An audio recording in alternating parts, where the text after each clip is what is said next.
மத்திய 21ஆம் அதிகாரத்தில்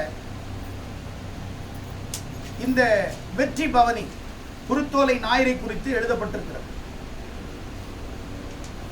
இன்றைக்கு உலகம் எழுதும் குருத்தோலை ஞாயிறை கோலாகலமாய் கொண்டாடி கொண்டிருக்கிறார்கள். இந்த பாம் சண்டே என்றது என்ன? நிறைய பேர் நினைச்சுக்கிறாங்க வருஷம் வருஷம் இந்த லென்த்து நாட்களில் நிறைய பேர் தாடி விட்டுருவாங்க. நிறைய பேர் சாப்பிட மாட்டாங்க. என்ன சாப்பிட மாட்டாங்க? நான்வெஜ் சாப்பிட மாட்டாங்க, கறி மீன் சாப்பிட மாட்டாங்க. நிறைய பேர் டீ காஃபி சாக்லேட் சாப்பிட மாட்டாங்க. அது நான் தவறு என்று நான் சொல்லவில்லை. ஓகே, எப்படியோ ஒன்று ஏதோ ஒரு விதத்தில் ஒரு பக்தி வரட்டும், வரவேற்கிறோம். ஆனால் அது ஒரு ட்ரெடிஷ்னலாக, அது ஒரு பாரம்பரிய தொடர்ச்சியான ஒரு பாரம்பரியமாக, ஒரு ட்ரெடிஷ்னலாக ஆண்டவர் அதை விரும்புவதில்லை.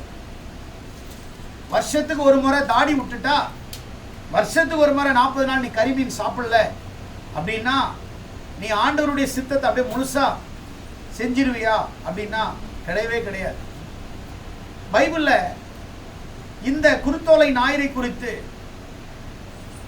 தெளிவாக சொல்றாரு. வெற்றி பவனியை குறித்து இதுக்கு முன்னாடி சில சம்பவங்களை நான் உங்களுக்கு சொல்ல விரும்புகிறேன். இயேசு கிறிஸ்து மரிப்பதற்கு ஒரு வாரத்துக்கு முன்னாடி பெத்பகேனிடத்திலிருந்து எருசலேமுக்கு நேராக அவரு வெற்றி பவனி செல்கிறார். அவர் கடைசியாக பெத்தானியாவிலிருந்து அந்த பவனிய ஒலிவ மலையின் அடிவாரத்திலிருந்து எருசலேமை நோக்கி போயிட்டு இருக்கிறாரு. அங்க 2 கழுதையை கூட்டிட்டு வர சொல்றாரு. அந்த கழுதை மேல அவர் உட்கார்ந்து அந்த கழுதையோட பவுனி செஞ்சிட்டு இருக்கிறார். முன்னடப்பார் பின்னடப்பார் ஜனங்கள் எல்லாரும் தாவீதின் குமாரனுக்கு ஓசன்னா, உன்னதத்திலே ஓசன்னா என்று ஆண்டவராகிய இயேசு கிறிஸ்துவை கழுதையின் மேல அமர வச்சு ஓசன்னா ஓசன்னா என்று சொல்லுகிறார்கள், முழக்கமிடுகிறார்கள். ஓசன்னா என்றால் என்ன அப்படின்னா, ஓசன்னா என்பது ஒரு எபிரேய வார்த்தை. அதுக்கு என்ன அர்த்தம்? கர்த்தாவே ரட்சியும் என்று அர்த்தம். ஓசன்னா என்றால் என்ன அர்த்தம்? ரட்சியும் என்று அர்த்தம். அப்போ இதுக்கு முன்னாடி நான் சில சம்பவங்களை நான் சொல்ல விரும்புகிறேன். ஏன் ஆண்டவராக இயேசு கிறிஸ்துவின் ரட்சியும் என்று அங்கே கூடியிருக்கிற யூதர்கள் ஏன் சொல்லணும் அப்படின்னு சொன்னா, அன்றைய காலகட்டத்தில் ரோமர்கள் முழு நாட்டை ஆளுகை செஞ்சிட்டு இருந்தாங்க. முழு தேசத்தில் பல நாடுகள், பல இடங்கள். எப்படி பிரிட்டிஷ் இந்தியாவையும் பல நாடுகளை அரசாண்டார்களோ அதே போல அன்றைக்கு ரோமர்கள் மிகவும் வலிமை வாய்ந்தவர்களாக வல்லரசு நாடாக இருந்தார்கள். எங்க போனாலும் அவருடைய ஆட்சி பல நாடுகளிலே காணப்பட்டது. அதுக்கு முன்னாடி இவர்கள் யூதர்களை அடிமைப்படுத்தி யூதர்களுக்கு அதிகமான வரி வசூலை செய்து அவர்களால் தாங்க முடியாத வாழ்வாதாரம் அவர்கள் வாழ்க்கையில் கேள்விக்குறியா மாறிடுச்சு. ரோமர்கள் அதிக வரிகளை கொடுத்து, நாடு யூதர்களுடையது, நிலம் யூதர்களுடையது, மண்வளம் யூதர்களுடையது, பொருளாதாரம் யூதர்களுடையது, கனிவளங்கள் யூதர்களுடையது. யூதர்களுக்கே அதிகாரம் இல்லாமல், ஆசீர்வாதம் இல்லாமல் ரோமர்கள் அவர்களை ஆண்டு அவர்களை கடினமாய் நடத்தி அநியாயமாக வரி வசூல் செய்து அவர்களை அதிகமாய் ஒடுக்க ஆரம்பித்தார்கள். அந்த நேரத்தில் தான் இயேசு கிறிஸ்து அநேக அற்புதங்களை செய்தார். குருடனுக்கு சுகம் கொடுத்தார், முடவனை நடக்க வைத்தார், குருடனை பார்க்க வைத்தார், சூம்பினவனை எழுப்ப உதவி செய்தார், காது கேட்காதவனுக்கு சுகம் கொடுத்தார், காது கேட்கும்படி செய்தார். அநேக அற்புதங்கள் இஸ்ரவேல் தேசத்திலே எங்கும் யூதர்களுக்கு ஒலித்துக் கொண்டிருக்கிறது. அது மட்டுமல்ல, பெத்தானியாவிலே லாசரு என்கிறவன் மரித்து 4வது நாளிலே இயேசுநாதர் உயிரோடு எழும்பிய அந்த சம்பவம் எங்கும் பரவ ஆரம்பித்தது. அதனால இந்த யூதர்கள் இயேசு கடைசியாக எருசலேமை நோக்கி பவனி வரும் பொழுது அவரை முன்னாக வந்து அவர்கள் வஸ்திரங்களை வழியிலே விரித்து, கழுதையின் மேல் வஸ்திரங்களை விரித்து, சிலர் மர கிளைகளை பரப்பி கையிலே குருத்தோலையை பிடித்து கொண்டு ஓசன்னா ஓசன்னா என்று முழக்கமிட்டு சத்தமிட்டு ஆண்டவராகிய இயேசு கிறிஸ்துவுக்கு முன்னும் பின்னுமாய் அவர்கள் சத்தமிட்டு கொண்டிருக்கிறதை பார்க்கிறோம். எதற்காக இவர்கள் ரட்சியும் என்று சொன்னார்கள் என்றால், இவரை ராஜாவாக பார்த்தார்கள். ஒரு அடிமைத்தனத்திலிருந்து ஒருத்தரை விடுதலையாக்க வேண்டும் என்று சொன்னால், ஒரு வல்லமையான ஒரு ராஜாவாலா அல்லது பராக்கிரமுடைய அல்லது விடுவிக்கக்கூடிய ஒரு வல்லமை நிறைந்த ஒரு ராஜாவாக இயேசுவை யூத ஜனங்கள் பார்த்தார்கள். அதற்கு முன்னாடி சில சம்பவங்களை நான் சொல்லுகிறேன். எதற்காக இவர்கள் அடிமைப்பட வேண்டும்? தங்கள் தேசம், தங்கள் வளம், தங்கள் கனிம வளங்கள், தங்கள் நாட்டில் அவர்களுக்கு அதிகார பலம் இல்லை, ஆட்சி அதிகாரம் இல்லை. அவர்களுக்கு அந்த நாட்டினுடைய சட்டத்திட்டமே அவர்களுக்கு விரோதமாக இருக்கிறது. கடினமான வரி வசூல் செய்யக்கூடிய ரோமர்களுக்கு கீழ் எப்படி வாழ்வது? எதனால் இந்த தண்டனை என்று சொன்னால், நீங்கள் சற்று 430 வருட காலமாக இஸ்ரவேல் ஜனங்கள் எகிப்து தேசத்திலே அடிமையாய் வாழ்ந்தார்கள். அவர்களை மோசேயை கொண்டு, ஆரோனை கொண்டு அவர்களை ஆண்டவர் அடிமைத்தனத்திலிருந்து விடுதலையாக்கி வனாந்தரத்தின் வழியாக அவர்களை வழிநடத்தினார். அப்படியானால் அன்றைக்கு கர்த்தரே இஸ்ரவேல் ஜனங்களை நேரடியாக வழிநடத்தி கொண்டிருந்தார். யோசிக்க வேண்டும். அன்றைக்கு இருக்கக்கூடிய 430 வருஷத்தில் அடிமைகளாய் இருந்த எபிரேயர்களை கர்த்தரே வழிநடத்தினார். அவருடைய தாசனாகிய மோசேயின் மூலமாக, ஆரோனின் மூலமாக நேரடியாக வழிநடத்தினார். அவருடைய தேவைகளை நேரடியாய் சந்தித்தார். அவர்களுக்கு வேண்டிய ஆகாரம், தண்ணீரை முதற்கொண்டு அவர்களுக்கு வேண்டிய எல்லாவற்றையும் ஆண்டவர் அற்புத அடையாளங்களை செய்தார். கர்த்தரே அவர்களை வழிநடத்தினார். ஆனால் ஆண்டவர் அவர்களை கானான் தேசத்திலே, பாலும் தேனும் ஓடுகிற செழிப்பான தேசத்திலே அவர்களை கொண்டு வந்து அவர்களை நாட்டி அவர்களை குடியேற்றி அவர்கள் செல்வ செழிப்போடு ஆடு மாடுகள் மிருக ஜீவன்களோடு கூட இஸ்ரவேல் தேசத்திலே பலுகி பெருகி திராட்சை தோட்டங்களை நட்டி, அத்தி மரங்களை நட்டு, ஒலிவ மரங்களை நட்டு செல்வ செழிப்போடு வளரும் பொழுது ஆண்டவரை அவர்கள் மறந்து விட்டார்கள். ஆண்டவரை அவர்கள் மறந்து விட்டார்கள். உடனே ஆண்டவர் அவர்களை என்ன செய்தார்? சுற்றிலும் இருக்கக்கூடிய தேசத்தார், புறஜாதி கையிலே அவர்களை ஒப்பு கொடுத்தார் என்று பார்க்கிறோம். எதனால்? அந்த தேசத்திலே விக்கிரகங்கள் பெருக ஆரம்பித்தது. அந்த தேசத்திலே வேசித்தனம் பெருக ஆரம்பித்தது. அங்கே பணம், செல்வம் கொழிக்க ஆரம்பித்தது. அதனாலே அவர்கள் தேவனை மறக்க ஆரம்பித்தார்கள். பிரியமானவர்களே, முதலாவது அந்த ஜனங்களை ஆண்டவரே நடத்தினார். பிறகு அவர்கள் அடிமைத்தனத்திலே ஒப்பு கொடுக்கப்படும் போது ஆண்டவர் அவர்களை நியாயாதிபதிகளை கொண்டு ஆண்டவர் நடத்தினார். மறுபடி நியாயாதிபதிகளால அவர்கள் எப்படியாவது ரட்சிக்கப்படுவார்களா என்று நியாயாதிபதிகளை ஏற்படுத்தி அவர்களை ஆண்டவருக்குள்ளே நடத்தினார்.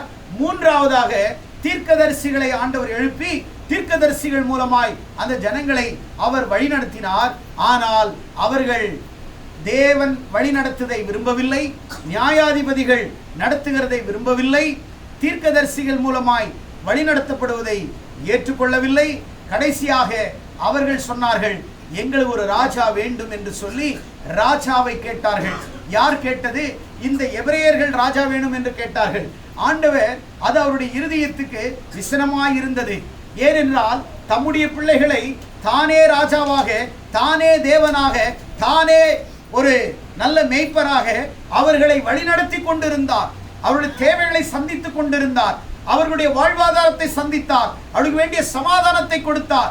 அந்த யூத ஜனங்களுக்கு ஆண்டவர் செல்வ செழிப்பை கொடுத்தார், வளங்களை கொடுத்தார், நீர் வளங்களை கொடுத்தார், நில வளங்களை கொடுத்தார், அவளை ஆசீர்வதித்தார். ஆனால் இவர்கள் ஆசீர்வதிக்கப்பட்டு தேவனை மறந்ததினாலே அந்நிய ஜனங்களிடத்திலே அடிமையாக்க விற்கப்பட்டார்கள். காரணம் என்ன? அவர்கள் தேவன் விரும்பாததை அவர்கள் விரும்பினார்கள். தேவன் ஆளாததை மனுஷன் ஆள வேண்டும் என்று, தேவன் நம்மை ஆள்வதை காட்டிலும் மனுஷன் ஆள வேண்டும் என்று அவர்கள் முதலாக வாயை திறந்து கேட்டார்கள். என்ன கேட்டார்கள் என்றால், எங்களுக்கு ஒரு ராஜா வேண்டும், எங்களை ஆள ஒரு ராஜா வேண்டும் என்று சொல்லி அவர்கள் ராஜா வேண்டும் என்று, ஆளுகைக்கு ராஜா வேண்டும் என்று கேட்டார்கள். அது சாமுவேலுக்கு விசனமாயிருந்தது. ஆண்டவர் சொன்னார், பரவாயில்லை, அவர்கள் விருப்பத்தின்படி அவர்கள் ராஜா வேண்டும் என்று அவர்களே கேட்கிறபடினால் அவர்கள் இனி இந்த ராஜாக்கள் அவர்களை ஆளட்டும். இனி தீர்க்கதரிசிகள் வேண்டாம், நியாயாதிபதிகள் வேண்டாம், ஊழியர்கள் வேண்டாம். இனி நான் இவர்களை ஆள விரும்பவில்லை. ராஜாக்களை கேட்கிறார்களே, மனிதனை ஆள மனிதனை கேட்கிறார்கள். ஆனால் மனிதனை ஆள தேவன் இருந்தபோது தேவனை தள்ளி மனிதன் அவர்களை ஆள்வதற்கு ராஜா வேண்டும் என்று கேட்டார்கள். அது நிமித்தமாக தேசத்திலே முதல் ராஜா சவுல், இரண்டாவது ராஜா தாவீது, மூன்றாவது ராஜா சாலமோன். சாலமோனுக்கு பிறகு தேசம் இரண்டாய் பிளந்தது. இஸ்ரவேல் தேசம் இரண்டாய் பிளந்து, ஒன்று யூதேயா தேசம் என்றும் இன்னொன்று இஸ்ரவேல் தேசம் என்றும் இரண்டாய் பிரிக்கப்பட்டது. எப்படி இஸ்ரவேல் தேசத்திலே விக்கிரகங்கள் வந்தது, எப்படி இஸ்ரவேல் தேசத்திலே வேசித்தனங்கள் வந்தது, பரிசுத்தமான தேசத்திலே எப்படி அசுத்தங்கள் வந்தது. தாவீதின் மகனான சாலோமோன் 300 மனைவிகளையும் 700 மறுமனையாட்டிகளையும் திருமணம் செய்தான். பல்வேறு ஜாதிகளிலே, பல்வேறு மதங்களிலே, பல்வேறு காரியங்களிலே திருமணம் செய்து அவர்கள் பல ஸ்திரீகள், பல பின்னணியிலிருந்து வந்தவர்கள், விக்கிரக ஆராதனையிலிருந்து வந்தவர்கள் சாலோமோனையும் தேவனை விட்டு பிரித்தார்கள், ஜனங்களையும் தேவனை விட்டு பிரித்தார்கள். இஸ்ரவேல் தேசம் தேவன் ஆண்ட தேசம், தேவன் நடத்திய தேசம், தேவன் ஆளுகை செய்த தேசம், தேவன் ஆசீர்வதித்த தேசம். இன்றைக்கு அவர்கள் விரும்பி ராஜா வேண்டும் என்று கேட்டதினால் ராஜா வந்த பிறகு அங்கே தவறான காரியங்கள், அங்கே தேவ சித்தம் நிறைவேறுவது தடுக்கப்படுகிறது. தேசம் பாவத்திற்குள்ளாகிறது, தேசம் விபச்சாரத்தில் விழுகிறது, தேச விக்கிரங்களில் விழுகிறது. இப்பொழுது இந்த தேசம் உலக பிரகாரமாக தேவன் இல்லாத ஒரு தேசமாய், தேவன் ஆளுகை செய்யாத, ஊழியக்காரர் இல்லாத தேசமாய், தீர்க்கதரிசிகள் இல்லாத தேசமாய், நியாயாதிபதிகள் இல்லாத தேசமாய் மாறி காலப்போக்கிலே அவர்கள் என்ன செய்கிறார்கள்? ராஜாக்கள் ஆளுகிற ஆளுகைக்கு கீழாக அடிமையாக்கப்பட்டு ரோமர்கள் ஆண்டார்கள். ரோமருக்கு அடிமையாக்கப்பட்டு, ரோம சீஷர்களுக்கு அடிமையாக்கப்பட்டு கொடுமையான வரிகளை அவர்கள் மேல் எய்தார்கள். வரிகள் கட்ட முடியாமல் தற்கொலைக்கு மாண்டார்கள்.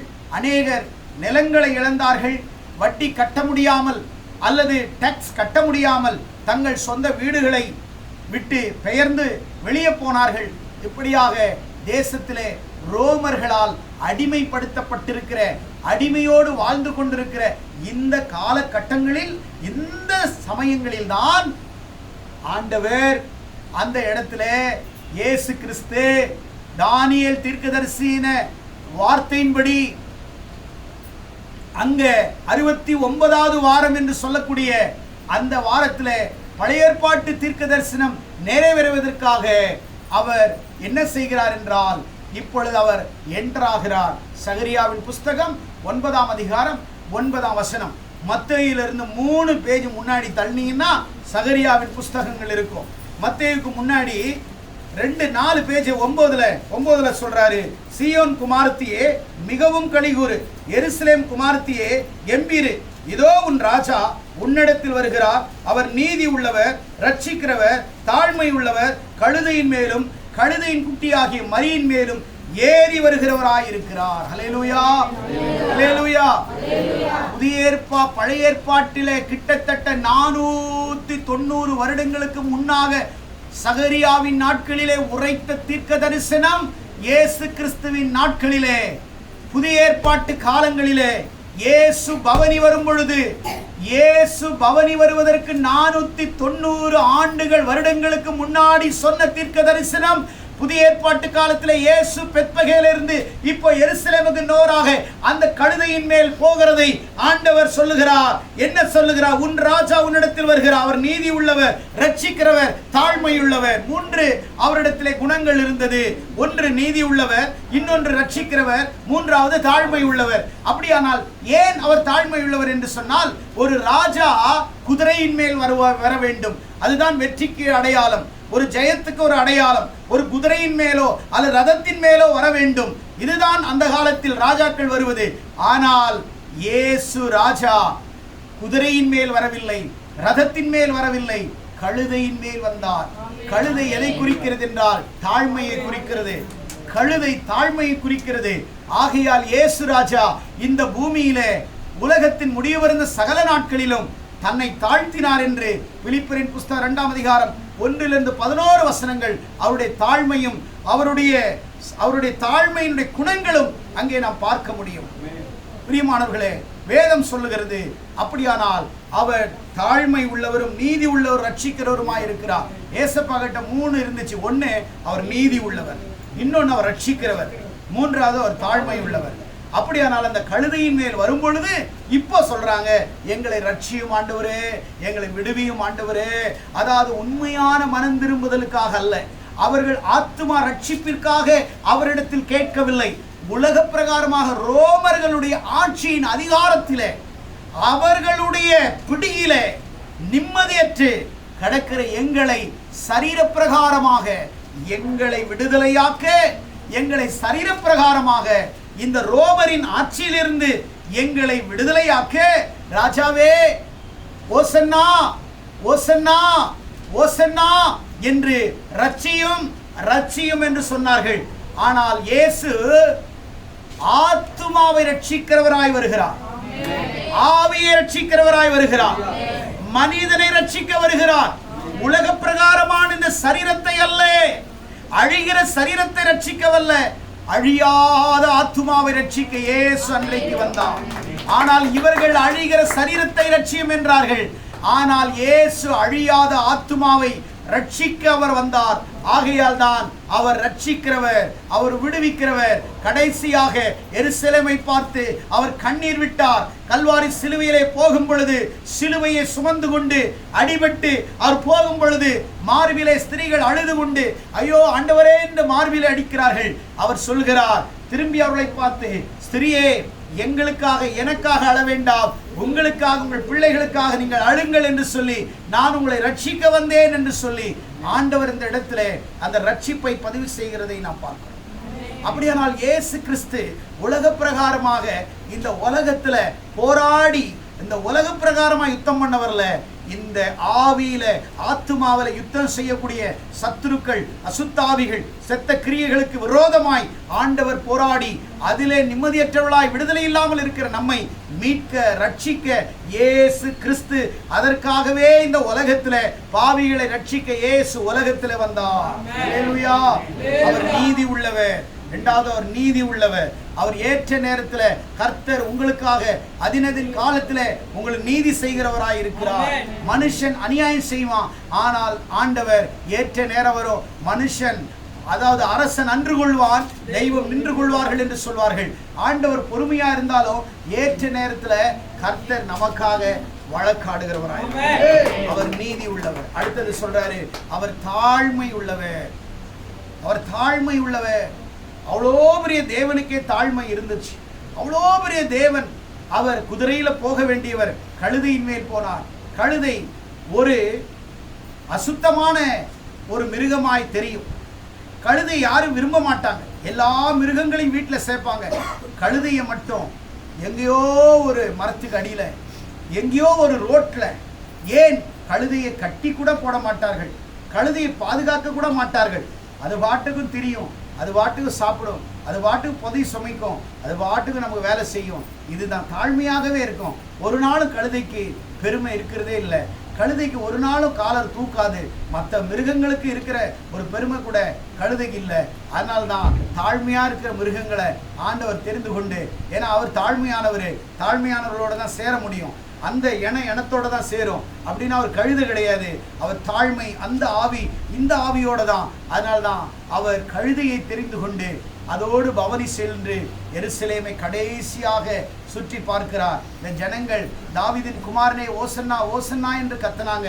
ஆனால் இதே ஜனங்க அடுத்த ஒரு 3-4 நாள் கழிச்சு, அதே 3-4 நாள் கழிச்சு ஆண்டவரே ஆண்டவரேன்னு சொன்னவங்க சிலுவையிலே அறையும் என்று எந்த வாய் ரட்சியும் என்று கேட்டதோ அதே வாய் இவனை பச்சியும்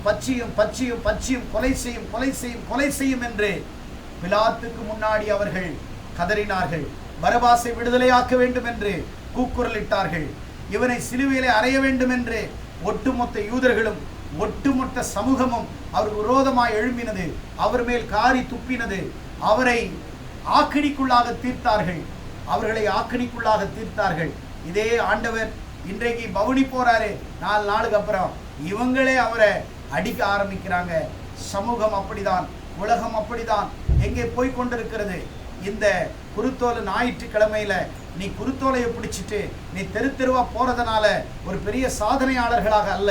உன் வாழ்க்கையில குருத்தோலை ஞாயிறு என்றால் என்ன, வெற்றி பவனி என்றால் என்ன, வெற்றி பவனி எதனால ஏற்பட்டது, எதனால இஸ்ரவேல் ஜனங்கள் யூதர்கள் அடிமையாக்கப்பட்டார்கள் ரோமர்களுக்கு, ஏன் அப்படின்னு பார்த்தா அவர்கள் தேவன் வழி நடத்துதலை வெறுத்தார்கள், நியாயாதிபதிகளை வெறுத்தார்கள், தீர்க்கதரிசிகளை வெறுத்தார்கள். ராஜா வேண்டும் என்று கேட்டதினால் ராஜா கொடுத்ததுக்கு பிறகுதான் அவர்கள் வாழ்க்கையில சமாதானம் இல்லாமல், சந்தோஷம் இல்லாமல், நிம்மதி இல்லாமல், அவர்கள் வாழ்க்கையில ஒரு ஆசீர்வாதம் இல்லாமல் கடைசியாக அடிமைத்தனத்தின் ஆவியை பெற்று அவர்கள் நிம்மதியற்ற விடுதலைக்காக ஏங்கினார்கள். காரணம் என்னவென்று சொன்னால், என் அருள்நாதர் இயேசு உங்களுடைய சரீர பிரகாரமாக விடுதலை கொடுக்க வரவில்லை. உன் ஆத்துமாவை விடுவிக்க வருகிறார், உன் சிந்தையை விடுவிக்க வருகிறார், உன் கட்டை அவிழ்க்க வருகிறார், சாத்தான் கட்டி வைத்திருக்கிற கட்டுகளை அவிழ்க்க வருகிறார், சாத்தானின் கையில் இருக்கிற உன்னை விடுதலையாக்க வருகிறார். இணைகிற உண்மையாகவே அவர் ரட்சிக்கிற தேவன் தான். அவர் ரட்சிக்கிற தேவன் தான். யாரை ரட்சிக்கிறார்? ஒடுங்கின ஆவியை, நொறுங்கின ஆவியை அவர் ரட்சிக்கிறவராய் இருக்கிறார். அவரை நோக்கி கூப்பிடுகளுக்கு அவர் சமீபமாய் இருக்கிறார். மனம் திரும்புகளை கர்த்தர் ரட்சிக்கிறவர்களாய் இருக்கிறார். அப்படியானால் வேதம் என்ன சொல்லுகிறது என்று சொன்னால், அவருடைய வார்த்தை நீதியும் நித்தியமாய் இருக்கிறது. அவருடைய வார்த்தை நீதியும் சத்தியமாய் இருக்கிறது.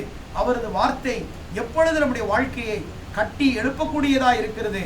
அவருடைய வார்த்தை நம்முடைய வாழ்க்கையில ஒளியேற்றுகிறதா இருக்கிறது. அவருடைய வார்த்தை நம்மை ரட்சிக்கிறது மட்டுமல்ல, நம்மை மீட்பதற்கு மட்டுமல்ல, அவர் உண்மையாகவே அவர் யூதருக்கு ராஜா மட்டுமல்ல, முழு உலகத்துக்கு உலக ரட்சகர், முழு உலகத்துக்கு உலக ரட்சகர், முழு தேசத்துக்கு அவர் ராஜாவாய் இருக்கிறார், முழு நாட்டுக்கு அவர் ராஜாவாய் இருக்கிறார். பிரியமானவர்களே, வேதம் தெளிவாய் சொல்லுகிறது, இந்த இடத்துல அவர் சாந்தம் உள்ளவர், நீதி உள்ளவர், அவர் ரட்சிக்கிறவராய் காணப்படுகிறார். அப்படியானால் மத்திய 21 அவருடைய அந்த வெற்றி பவனை குறித்து சொல்லப்பட்டிருக்கிறது. ரோமர் 11ஆம் அதிகாரத்திலே சொல்லப்பட்டிருக்கிறது. லூக்கா 19ஆம் அதிகாரத்திலே சொல்லப்பட்டிருக்கிறது. அப்படியானால் ஒன்று உங்களுக்கு தெரியுமா? சங்கீதம் 148, சங்கீதம் 148 24, 25, 26 நீங்கள் வாசிப்பீர்களானால் எதை இங்கே குறிக்கப்படுகிறது? எடுத்து வாசிங்கள். சங்கீதம் 118ஆம் அதிகாரத்தில் 24, 25, 26 வசனம் சொல்கிறது, இது கர்த்தர் உண்டு பண்ணினால் இதிலே களிகூர்ந்து மகிழ கடவோ.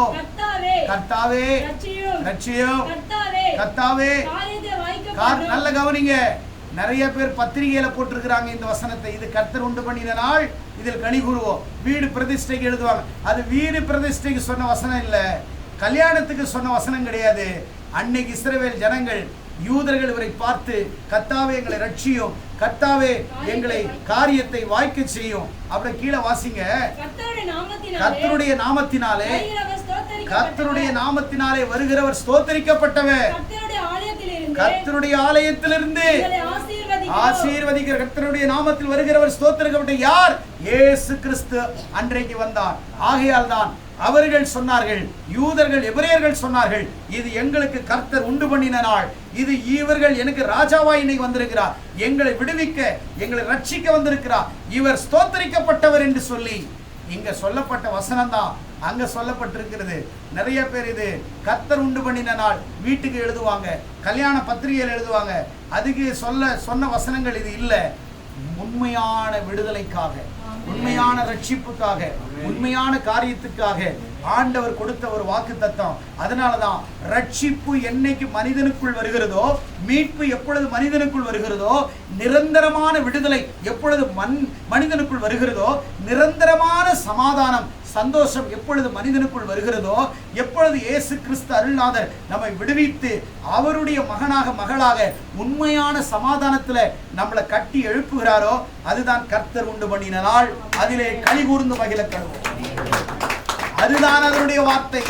களிகூர்ந்து மகிழ கடவோம் என்றால் ரட்சிப்பிலே களிகூர்ந்து மகிழ கடவோம். கர்த்தர் கொடுத்த சமாதானத்திலே களிகூர்ந்து மகிழ கடவோம். கர்த்தர் கொடுக்கிற ஆசீர்வாதம் ஆரோக்கியத்திலே களிகூர்ந்து மகிழ கடவோம். அதுதான் அந்த வசனத்தினுடைய உண்மையான அர்த்தம். ஆமென். இது வீடுக்கோ அல்லது கல்யாணத்துக்கோ பத்திரிகையில போடுறதுக்கோ அன்னைக்கு ஒரு நாள் இந்த வசனத்தை எடுத்து யூஸ் அண்ட் த்ரோ, அன்னைக்கு ஒரு நாள் யூஸ் பண்ணி அதுக்கப்புறம் அப்படி குப்பையில போடுறதுக்கு வசனத்தை குப்பையில போடக்கூடாது.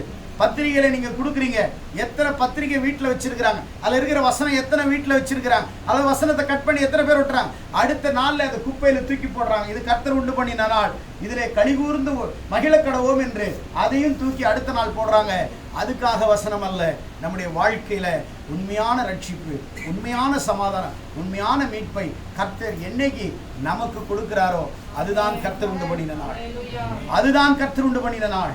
அதிலே களிகூர்ந்து மகிழ கடவோம் என்று ஆண்டவர் சொல்லுகிறார். ஆகையால் இந்த வெற்றி பவனி என்பது எதை குறிக்கிறது என்றால் ரட்சிப்பை குறிக்கிறது. அவர்கள் உலக பிரகாரமான ரட்சிப்பை, விடுதலையை கேட்டார்கள். ஆண்டவர் நிரந்தரமான விடுதலை, ரட்சிப்பை கொடுக்க அவர் ஆயத்தமானார். அவர் கல்வாரி சிலுவையிலே மரித்த பிறகு நிரந்தரமாக மனிதனுடைய பாவங்களை மன்னித்து மனிதனுக்குள்ளாக இருந்த சாபங்களை உடைத்தார், பாவங்களை உடைத்தார், கட்டுகளை உடைத்தார், அவமானங்களை உடைத்தார்.